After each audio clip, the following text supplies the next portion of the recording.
So if you've been following this channel, you know that over the past couple of months, I've been struggling a bit. Even though just a couple of videos ago, I told you some tips and tricks on how to get motivated, it really hasn't helped too much when it comes to my violin practice. You see, the general idea works. That is, what's lacking from you when it comes to motivation is that you're not doing the work in the first place. It's an endless cycle. If you want the full details, check out the video above.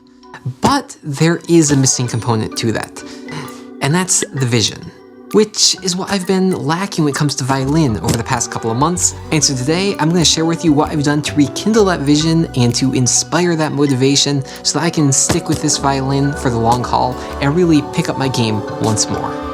Let's get into it. This applies to anything, but it really applies when it comes to your personal projects or creative pursuits, like the violin for me.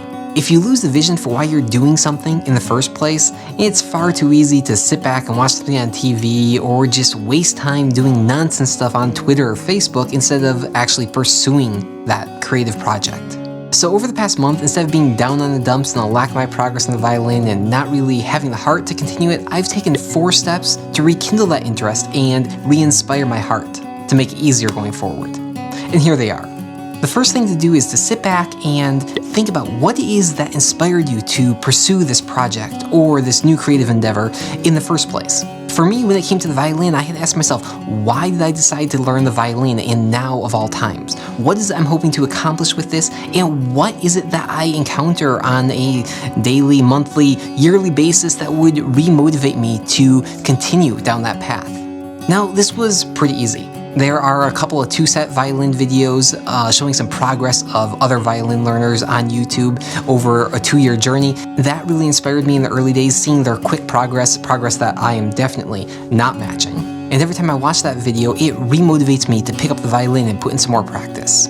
In addition to that, there are some musicians that I love listening to that every time I hear them playing the violin, it inspires me further, such as Hilary Hahn or Isaac Perlman, and of course a whole bunch others. Another thing might be to figure out what sort of media inspires you, what stories are told around or related to this subject matter. For me, Whisper of the Heart is a big motivator for learning the violin. Now, sure, the violin is a plot point in Whisper of the Heart, but it's not a major character in the film by any stretch of imagination. But every time I watch it, it does re-inspire me, and it just re-motivates me to dedicate time towards this craft. Once I had a brain dump of all these inspiration sources, I decided to put them all together and figure out which ones of them I want to review on a daily basis. Things that I can just listen to or watch real quickly, or even a simple picture I can glance at that will really motivate me and remind me of why I'm doing this. Now, I want to keep this daily review session down to the bare minimum. I mean, it should take like 1 to 2 minutes max. And so obviously I'm not going to watch a whole video.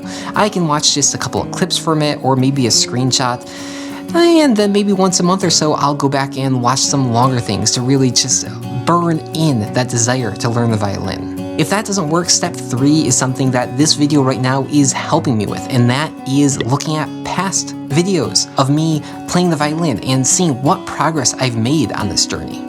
Now, obviously with my violin vlog, that's really easy to do, but there are all sorts of ways that you can do this. Maybe if you're a writer, you can look at some of the things you wrote a year ago and some things you wrote just last week and really see how much progress you've made in that time.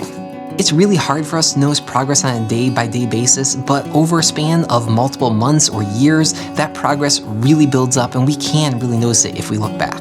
And finally, step 4 is to surround yourself with the things that really inspire you to continue on this path. Change your computer or your phone background screen to be something that really motivates you. Take a picture, print it out, and just hang it up on the wall so you can see it, look at it all day long. If it's a musical instrument, set it up so it's displayed in your office so it's easy to pick up, but also just you can look at it and say, hey, that's really cool, I want to pick up and play it. Or, find little toys. I have all sorts of toys in my office because they are from characters and movies and TV shows that really inspire me on a whole bunch of different things. Maybe we can get into that in a future video. But beyond these prints and backgrounds and toys, surround yourself with activities and people that will inspire you. For me, a couple of weeks ago, I dropped in on a music circle that my aunt and uncle go to, and it was really inspiring. Sure, I didn't take my violin, and I'm not planning on taking the violin in the near future. I'm definitely not ready for that. But just being there and watching other musicians play together and just have a great time, that really inspired me. It made me go, hey Kelly, this could be you. Like, just give it another couple months and you can come and take part in this and have this great time. Surround yourself with people who have the same vision as you, who are on the same path, just maybe a little bit further away, so that they can help pull you along without them doing any effort whatsoever. It is incredible. The vision for why you do something is crucial to reaching the finish line, and unfortunately, I've neglected it a bit too much over the past month or two. That stops now. Unfortunately, because of that lack of vision and lack of motivation that I've put into this, I haven't really progressed too far over the past month or two, and so I don't have too much to share with you. I will share something with you in just a moment. But looking back over the past 6 months I've been at this, I can see progress in the long run, and I'm looking forward to sharing with you more over the coming 6 months and just seeing where I'm really at the 1-year point. So let's jump over to my playing for a short little piece, but a piece nonetheless. So definitely not my office background, but the morning after I recorded that previous section of the video, we headed away on our family vacation, and that evening I just ran out of time to finish doing my recording and actually play the piece. And so I brought the violin along. I'll play a short etude right now, very short, and probably not as good audio quality as usual because I just brought my travel mic with me, but we'll see how it goes.